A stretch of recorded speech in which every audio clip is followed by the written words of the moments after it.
Hey guys, welcome back to Chess Tricky! We are going to continue yesterday's video, which was delayed, about how to handle the bird opening with the From Gambit. In yesterday's video, here, white responds with pawn takes pawn. For those of you who haven't had a chance to watch the video, please click the link in the description. There, you'll find a really beautiful and deadly trap. And the problem is, here, not everyone will capture the pawn. And another move that is often played is knight jumping to f3, protecting pawn on e5.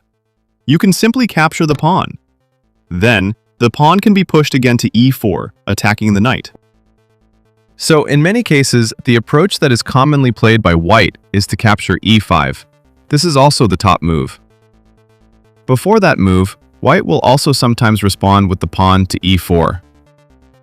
The idea is to stop this pawn from going to e4. Okay, no problem. Let's play out the development. Also, the knight is ready to attack the pawn. After knight jumps, protecting e4.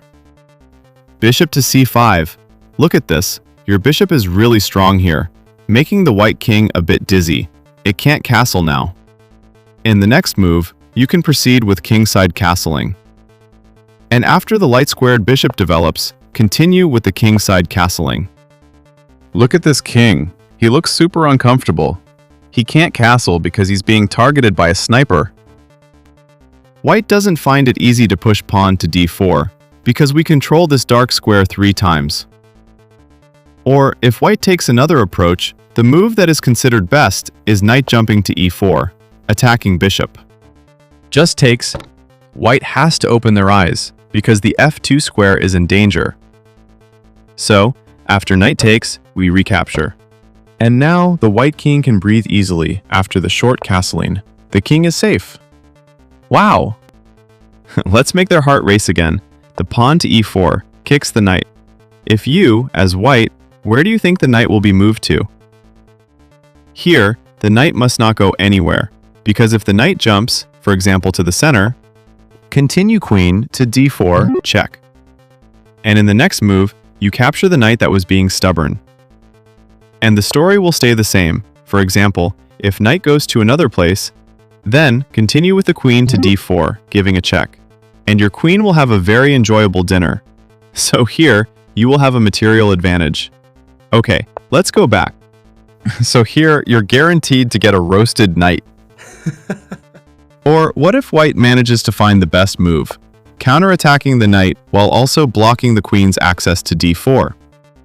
Just fight after pawn takes, rook and queen are under fire. If queen takes, pawn takes after king recapture. Look, here you are up a rook, you're up a pawn, so enjoy the game. Let's take another option. What if here the king captures the pawn? We bring the queen to h4. Hey, bro, what's up? If this bishop responds with b3, you bring the light-squared bishop to h3, skewering king and rook. And this is going to hurt a lot. Or what if white responds with the queen to d3, controlling h3 as well as keeping an eye on the bishop? Just bring bishop to h3, giving a check. It also attacks the rook. Queen has to capture the bishop. Queen takes bishop, forking white's c-pawn. Next, you develop the knight and the rook can move to the open file. You can see how miserable the white king's position is. So exposed and wide open. A bit sexy. It will be very easy to target. So just continue the game normally. The evaluation is around -2.5 for white. You're winning! Okay, let's go back. After d takes e5, what if white doesn't respond with pawn to e4? The move that is considered best is knight takes e5. Please go ahead and chase the knight away. Usually, the knight will go back to its favorite square, or sometimes the pawn will move to d4 to protect the knight. Because if the knight jumps to another square, the idea is really good, a counterattack on the bishop. Clearly here, it's checkmate in 3 moves. Pawn blocks, yes. Clearance sacrifice, pawn must take, a beautiful checkmate. Okay, so knight jumps, attacking bishop. This move is a blunder. And the best move is knight to jump back to f3. Or before knight goes to f3, what if pawn protects the knight here? You just capture right away. After pawn takes, queen takes queen. Look, friends, here white's position is not good. There are doubled pawns, also isolated pawns, and you will see that you are better in the middle game and end game. Just continue the development, bishop to e6, long castling, and enjoy the game. Okay, let's go back, and we will continue with white's move that is considered best. The top move is knight f3. Here, there are two recommended moves for you. First, knight can go to f6, and then it jumps to g4. Another line you can play is the pawn to g5, then pawn to g4, attacking the knight. Pawn must not be pushed to h3. The idea is to control g4, because the bishop slides to g3, delivering checkmate.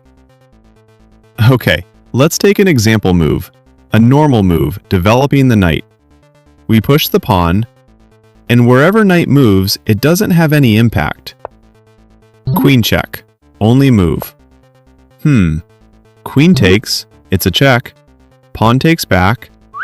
Beautiful checkmate. Let's go back. Besides the pawn to g5, we can also respond with the knight to f6, and then the knight to g4. Your king, one more step, can castle in the king side. Here, the story is the same as before. This pawn must not be pushed.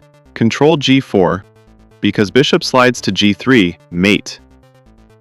Clearly, white must be very careful. Let's take an example, the knight to c3.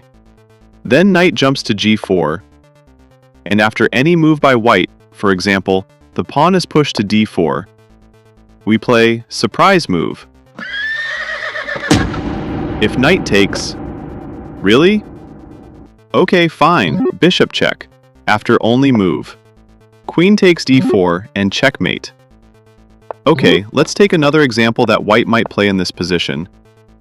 Pawn to e4. Like a natural move, preparing the development of the light-squared bishop, this can be followed up by kingside castling. The moves are the same, sacrifice the knight. Here, you can see the mess. The white king side is disorganized, and this is bad news. Bishop check, pawn blocks, bishop must step down. No good. If knight takes, just continue with the queen to h4, giving a check. And after only move, you capture the knight, and then bishop can move to g4. White's queen will be in serious danger. So, what do you think your move should be as white in this situation? Say, white avoids the threat. For instance, queen to e1, inviting the queen trade. Just go ahead and bring out the monster bishop. After whatever the king moves, we will capture white queen. For example, king e3 just takes, and up to you, enjoy the game. You win. Okay, let's move on. Bird opening. From Gambit, what if pawn doesn't take? Of course you just takes. And quite often, white here continues with a strange move, refusing the gambit by pushing pawn to f5. Just continue with the development. The knight must not just jump around randomly. You push the pawn, and the knight has to jump back. Also, the pawn must not go to e4. White will collapse after queen h4, check. e4 is clearly lost. Or, if white responds with d3, controlling e4 square, then knight jumps to f3. Continue with d5, pawn is under fire. If white defends the pawn with the g-pawn, queen check. After king moves, g4 is done, and also e5 is gone. Or, if white defends the pawn with the e-pawn, just takes. If pawn recaptures, you don't need to capture the queen. Just continue with the queen to h4, giving a check. If the pawn blocks, you capture the pawn, giving a check, and you will get the rook. Here your pawn is safe. Or, white's best move here is the king to d2. Hold on a moment, capture this boy. Continue with knight to c6. Let the knight capture on e4 because it gives an immediate check. For example, white responds with the knight to c3, protecting e-pawn. Please, feel free to pause the video. What do you think the move should be here? Okay, let's go rock and roll. We attack e4 3 times. If pawn takes bishop, continue with queen f2, giving a check. Whatever blocks the queen's attack still have a forced checkmate in 4 moves. Let's just take the queen as an example. Continue with the long castling and also check. Knight has to block the check. Okay, for today's puzzle, please find the checkmate in 3 moves. Just 3 moves. Thank you. We go back to this position. What if the pawn doesn't capture? But the pawn is pushed. Because if here, for example, knight attacking queen, the story is the same as before, after the queen f2, check. So, after g3, continue with knight takes e4, giving a check. It can be followed by takes knight. Knight automatically attacks the queen. If knight takes knight, here, your queen isn't hungry yet, so there's no need to capture the knight for now. Continue with long castle, check. White queen is a bit of a problem. If bishop blocks, now it's time to capture the knight. Then, capture the rook. So, the queen has to protect the rook. We attack the king with the bishop.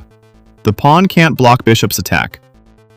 Because after the rook captures the bishop, queen will be lost here. So, the knight has to block bishop's attack. Queen check. If queen blocks, or king e1, queen takes rook. Or, if king moves to e3. Yeah, here, the rook does look safe. But of course, not for the king. Game over. Checkmate. Okay, chess tricky friends, this is the continuation of yesterday's video. If you haven't had a chance to watch part 1, please check and click the link in the description. Thanks. If you have any requests for openings, gambits, or traps, whatever it is, feel free, don't hesitate, and leave a comment. I hope you all enjoyed it, and I hope it was useful for you. Stay happy, take care, that's all for now, and thank you. See you in the next video.